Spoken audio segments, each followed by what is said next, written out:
प्रधानमंत्री जी 20 साल बाद की बातों को सोचते हैं कि किसी भी स्थान पे जब भीड़ बढ़ेगी तो उसके लिए कुछ न कुछ तो विकास के बारे में सोचना पड़ेगा। विपक्ष है उसको पूछना चाहता हूँ, अपने मकान का निर्माण जब वो कराते हैं जो अच्छा नहीं लगता तो उसको वो तोड़ते हैं क्यों? साथियों नमस्कार, आप देख रहे हैं बीएन काशी लाइव और मैं हूं ब्रिजेश पांडे।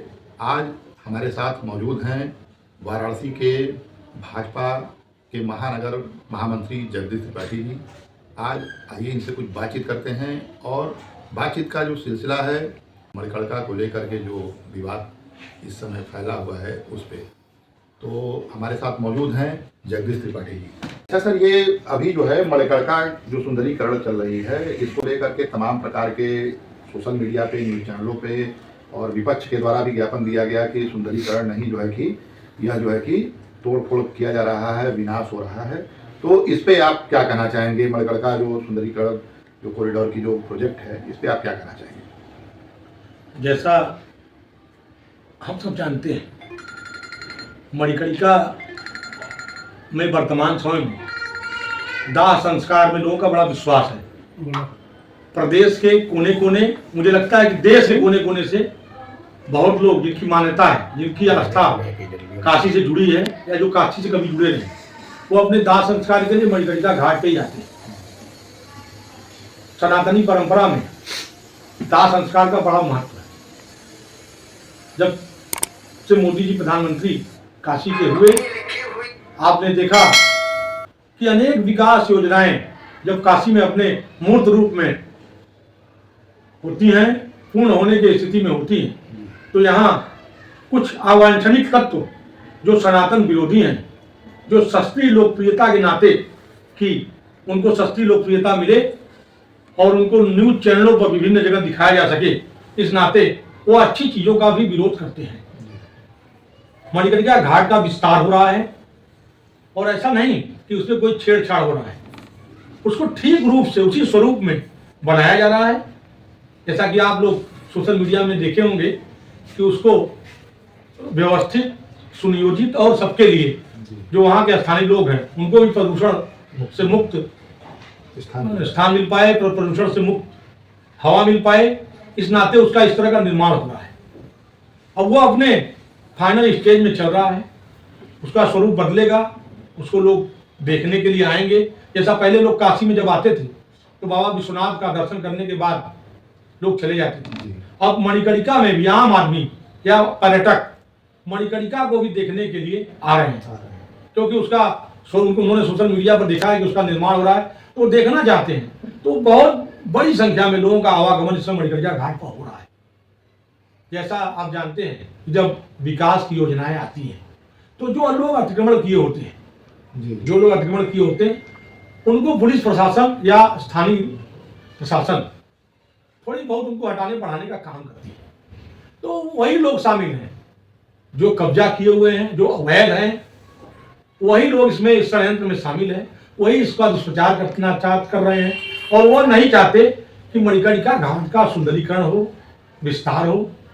वो लोग इसको मुद्दा बनाए हुए हैं, लेकिन इसका कोई मतलब नहीं है। आम काशी की जनता, सारे लोग इसको जान चुके हैं और लोगों के भविष्य को देखते हुए उसका निर्माण किया जा रहा है। तो मुझे लगता है कि काशी के जनता के लिए भी, और जो लोग मणिकर्णिका घाट से जिसकी आस्था है, जो दूर जगहों से भी आते हैं, दूसरे जिले प्रदेश से भी आते हैं, उनका पूरा समर्थन है। प्रधानमंत्री जी के बारे में मैं आपको कहूँ, प्रधानमंत्री जी की जो 20 साल बाद की सोच है कि जब सैकड़ों की संख्या में 100 जिनका दाह संस्कार मणिकर्णिका पर किया जाएगा तो उसके लिए स्थान नहीं होगा। उसी को केंद्र बिंदु मानकर ये जो नई योजना बनाकर उसका सुंदरीकरण किया जा रहा है, तो उस नाते वो चीजें अच्छी दिख रही हैं। भविष्य में उसका लोग प्रचार प्रसार करेंगे तो उस समय के जो अराजक तत्व हैं, जो समाज में विघटनकारी शक्तियां हैं और जो हर चीजों का विरोध करते हैं, हर अच्छी चीजों का विरोध करते हैं, और चुनाव के समय जनेऊ पहनकर या मंदिरों में जाकर पूजा पाठ करके अपने को सनातनी साबित करते हैं, वही लोग इस साजिश में शामिल हैं। लेकिन उनका छलावा, उनका इस तरह का दुष्प्रचार कहीं भी सार्थक नहीं होने वाला है। जैसा आपने देखा कि कई लोग, पुलिस प्रशासन ने उनके खिलाफ कार्रवाई किया, और जो भी ऐसे लोग हैं उनके तो आम जनता से मैं अनुरोध करता हूं कि ऐसे लोगों को जनता को भी जवाब देना चाहिए कि जो समाज के विकास योजनाओं को या अन्य योजनाओं को जब वो अपने अंतिम रूप में होती है, फलीभूत होती है, तो उसका विरोध करते हैं, तो उनको ऐसे लोगों का, जो अराजक तत्वों का विरोध करना चाहिए। तो मतलब कहीं ना कहीं जो विकास के मार्ग में जो बाधा बन रहे हैं, जगदीश त्रिपाठी सर का कहना है कि जनता को भी जो है कि ये चीज़ सोचना चाहिए और जो लोग विरोध कर रहे हैं जनता को भी उसका जवाब देना चाहिए। सर एक चीज़ पूछना चाह रहे थे कि जो ये मूर्तियों का विखंडन के बारे में बार बार चर्चा चल रही है, तो ये क्या इसमें सच्चाई है कि मूर्तियों को तोड़ा गया या और उनको संरक्षित नहीं किया गया, सुरक्षित रखा नहीं गया, ऐसा कुछ? ऐसी इसमें कोई सच्चाई नहीं है, सब एआई का कमाल है। आप जान रहे हैं, सब ये चीज़ें जो है सोशल मीडिया के माध्यम से चीज़ों को जोड़ के एक दूसरे की रील इधर से उधर जोड़ के और उसको जो है नाटकीय ढंग से उसका निर्माण उस रील का किया गया। ऐसा कहीं कुछ नहीं है। और आस्था विश्वास, जो लोग आज इसकी बात कर रहे हैं, उनसे ज्यादा आस्था विश्वास निर्माण करने वाले लोगों में है। उनके अंदर भी सनातनी परंपरा का भय है। वो लोग ऐसा कोई काम नहीं करेंगे जिससे कि इस तरह का दुष्प्रचार आगे हो सके। लेकिन जो अराजक तत्व हैं, वो अपने बार बार मैं कह रहा हूं कि अराजक तत्वों के अंदर जो है इस तरह की चीजें निरंतर विकास को ठीक ढंग से साबित करने में कहीं ना कहीं वो उनका कुचक्र है। तो ऐसा बात ठीक नहीं है। आइए हम बनारस के ही लोग हैं जो यहाँ काफ़ी सालों से निवास कर रहे हैं। आइए सुनते हैं मणिकर्णिका के बारे में इनकी क्या राय है। भैया अपना परिचय पहले बताएं। मैं अश्विनी पांडे हूँ और समाज सेवी भी हूँ। मणिकर्णिका पे जो पहले मैं ये जानना चाहता हूँ मणिकर्णिका के बारे में थोड़ा सा बताइए कि मणिकर्णिका तो नाम बहुत चर्चा में चल रहा है सुंदरीकरण को लेकर, चाहे मूर्तियों को तोड़ने को लेकर, लेकिन मैं चाहता हूँ कि आप क्योंकि बनारस के हैं और काफ़ी समय से हैं, पहले मणिकर्णिका के बारे में दर्शकों को बताइए। पहले तो मणिकर्णिका के बारे में ये बता दूँ कि सनातन धर्म की जो हमारी परंपरा है, जब हम मृत्यु के बाद जब लोग ले जाते हैं घाट पे, तो हमारे यहाँ दो परंपरा है। एक दफनाने की, कुछ लोग दफनाने वाला काम करते हैं, हम दफनाने का काम नहीं करते हैं। तो जो दफनाने वाला काम करते हैं वो तो नहा धो करके जाते हैं, लोग कहते हैं कि ठीक है, लेकिन हमारे यहाँ डेड बॉडी जलाई जाती है। पंच तत्व में विलीन जो है हम ही लोगों की बॉडी होती है। और हम लोगों के यहाँ स्नान की प्रक्रिया है कि घाट पर जाएंगे, जब डेड बॉडी जलती है तो उसमें से जो कीटाणु उड़ते हैं, राख उड़ती है जो शरीर पे आता है, तो उसके बाद हम लोग नहा धो करके घर के लिए प्रस्थान करते हैं। और मणिकर्णिका घाट पे धीरे धीरे, खास तौर से जब से मोदी जी आए हैं बनारस में, जब से यहाँ सांसद बने और प्रधानमंत्री बने, मणिकर्णिका घाट का महत्व और बढ़ा। लोग काशी आने के लिए आतुर हो गए। लोग कह रहे हैं मढ़ी तोड़ दिया गया। मढ़ी क्या है? आप देखे होंगे, आप 80 से लेकर के आप पंचगंगा घाट, गाय घाट तक जब आएंगे तो बीच बीच में देखेंगे गोल गोल आकार का बना हुआ है, ऊपर चबूतरा है, नीचे जो है अंदर तहखाना टाइप। जी। वो पहले राजा महाराजा या अन्य लोग जो आते थे स्नान करने के बाद उसमें बैठ करके साधना करते थे, तपस्या करते थे, और उसमें एक छोटी छोटी मूर्तियों को वो लोग स्थापित करते थे, फिर वो चले जाते थे। मैं चाहता हूँ कि क्या ये मढ़ी, वो लोग जानते हैं कि मढ़ी क्या था, क्यों था? जब माँ गंगा जो है हिमालय से निकली तो उनका जो वेग था, आप देखे होंगे, भगवान से आनंद कानन वन था। ये जो काशी था आनंद कानन वन था, भगवान शिव यहीं पे थे, यहाँ लोग तपस्या करते थे। हमारे यहाँ एक शूल टंकेश्वर मंदिर है, भगवान शिव ने त्रिशूल फेंक कर गंगा को वहीं रोक दिया। तो माँ गंगा ने कहा कि आप मुझे क्यों रोक दिए? तो उन्होंने कहा कि देखो ये काशी है, आनंद कानन वन है, यहाँ तपस्वी हैं, यहाँ तुम्हें मेरे 3 बातों को मानना पड़ेगा।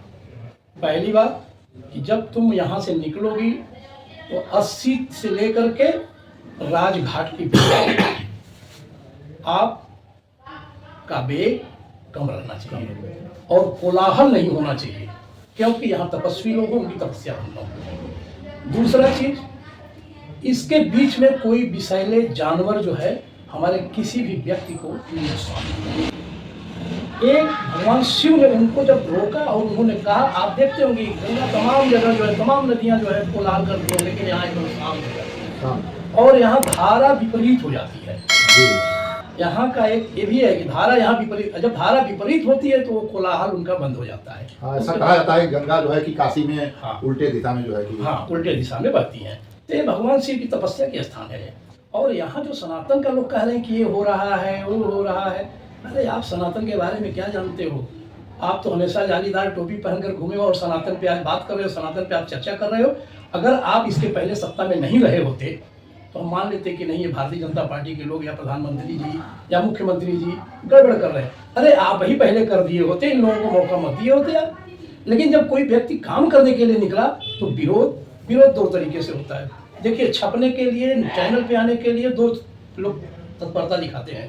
एक अच्छा काम करके दिखाना चाहते हैं, तो जो अच्छा काम करता है तो अपने आप चलता है। एक विरोध करते हैं कि हम समाज में बने रहें, और जनता सब जान रही है, इसीलिए जनता इन लोगों को दूर की हुई है। और आने वाले समय में 1947 में हमारा देश आज़ाद हुआ, और आपको मैं बता दूं कि 2047 तक भारतीय जनता पार्टी अपना कार्यक्रम बना लिया है माननीय प्रधानमंत्री जी के नेतृत्व में, और 100वां साल आज़ादी का जो है जश्न मनाया जाएगा इन्हीं लोगों के नेतृत्व में। और ये सब परेशान इसीलिए हैं कि हम लोग सत्ता से दूर है, अगर एक दो चुनाव और हारे तो हम लोग समाप्त हो जाएंगे। यही मेरा जो है मेन कहना था। बाकी सब जानते हैं, रील के माध्यम से, चैनल के माध्यम से, सोशल मीडिया के माध्यम से आप AI चल दिया है, तोड़ मड़ोड़ करके इनकी फ़ोटो उनके साथ, उनकी फ़ोटो उनके साथ। जब विश्वनाथ धाम बन रहा था तो उस समय भी जहाँ मूर्तियाँ बनती हैं, गढ़ी जाती हैं, वहाँ से टुकड़े उठा करके लोग वहाँ फ़ोटो दिखाते थे कि विश्वनाथ धाम बनाते समय ये मूर्तियाँ तोड़ करके बिखेरी गई हैं। वही चीज़ इसमें भी चल रहा है, मणिकर्णिका के लिए भी। चलिए, हमारे साथ जो है कि वाराणसी के खजूरीबाग के पार्षद मदन मोहन दुबे जी भी हैं। आइए इनसे भी हम कुछ जानना चाहते हैं कि मणिकर्णिका पे जो विवाद चल रहा है उसको ये किस प्रकार से देख रहे हैं और इसके बारे में क्या कहना चाह रहे हैं। मदन जी, आपका बहुत बहुत स्वागत है। देखिए, मणिकर्णिका घाट क्या है, ये पूर्व जन्म का एक लोग अपना पाप खत्म करने के लिए घाट पे, मोक्ष प्राप्ति के लिए स्थान पे जी। प्रत्येक दिन 100 चिताएं जलती हैं। अब आप कल्पना कीजिए, जहाँ 7 व्यवस्था है, 7 तरह का 7 हैंडल लगा हुआ है जलाने के लिए, अगर उसको व्यवस्थित नहीं करेंगे तो जिस हिसाब से पॉपुलेशन बढ़ रहा है, जिस हिसाब से आबादी बढ़ रही है, जिस हिसाब से संख्या लोगों की बढ़ रही है वहाँ जलाने वालों की, एक समय आता है कि एक चिता जलाने की कम से कम 5 से 7 घंटा लगता है। तो व्यवस्थित करने के लिए ये घाट बनाए।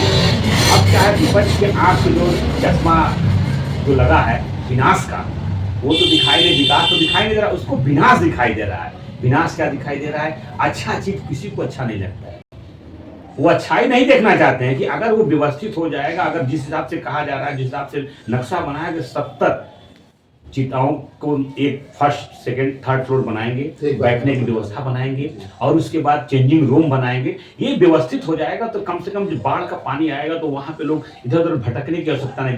ये बरसात और बाढ़ के समय में काफी ज्यादा समस्या बहुत दिक्कत आती है। और मैं आपको बताना चाहता हूँ, एक चिता के साथ कम से कम काशी की परंपरा जो लोकल बॉडी में लोग जाते हैं, कम से कम 25, 50, 100, 200 लोग जाते हैं। तो वो संख्या अगर 100 लाख के साथ एक साथ अगर 20 लाख भी पहुँच जाए, 400, 500, 1000 लोग वहाँ पर दे रहते हैं एक समय देखने की एक चिता के साथ। तो वो व्यवस्था कैसे होगा? वो बार बार केवल गुमराह के AI जो चला है, AI के माध्यम से वीडियो बना के दिखाना कि ये टूट गया हो गया। और मैं उनको जो अच्छी चीज को, जो अच्छा चीज है आज कल के डेट में, जो हमारा दाहिने तरफ गेट लगा है हमको अच्छा लगता है, मैं बाएं तरफ लगाता हूँ, बाएं तरफ लगता है। तो ये विकास होना चाहिए। विकास में जो भी बाधक आए उनको बख्शना नहीं चाहिए। और ये उदाहरण के रूप में मैं दिखाना चाहता हूँ कि जो इसी सब करतूत की वजह से आज उनकी हस्त्र जो 70 साल तक सत्ता में रहा है, एक एक विधानसभा में, एक लोकसभा में एक सीट पाने के लिए तरस रहा है, वो क्या जनता की हित की बात कर रहा है। उन्होंने कहा कि जो ये चीज़, कोई भी ऐसा प्रोजेक्ट जो कि समाज के लिए अच्छा होता है, और लिहाजा सही भी बात है, क्योंकि आने वाले समय में जिस प्रकार से वाराणसी का पॉपुलेशन बढ़ रहा है और जिस प्रकार से इस वर्ष जो नया साल पे इतनी जो गैदरिंग देखी गई है, जिसको अंदाज़ा लगाया जा सकता है कि हर मतलब देश के कोने कोने से लोग जो है कि वाराणसी को देखने के लिए, विश्वनाथ दर्शन करने के लिए, मंदिर को दर्शन करने के लिए आए। और तमाम जो जनसंख्या वृद्धि जिस दर से बढ़ रही है, उस दर से जो है कि कहीं ना कहीं विस्तारीकरण भी बहुत ज़रूरी है। और इनका कहना भी है कि मोदी जी हमेशा 20 साल आगे के बारे में सोचते हैं कि आगे क्या होगा, उसी को ध्यान में रखते हुए इन सब प्रोजेक्ट का निर्माण किया जा रहा है। और जो है कि प्रोजेक्ट में कहीं भी जो है कि मूर्तियों की तोड़-फोड़ नहीं की गई है। और इन्होंने बताया कि सिर्फ AI के माध्यम से इधर उधर लोगों को एक रील को दूसरे रील से जोड़ करके गलत तरीके से नैरेटिव पेश किया गया है। आप देख रहे हैं इंडियन काशी लाइव और मैं हूं ब्रिजेश पांडे। जय हिंद, जय भारत।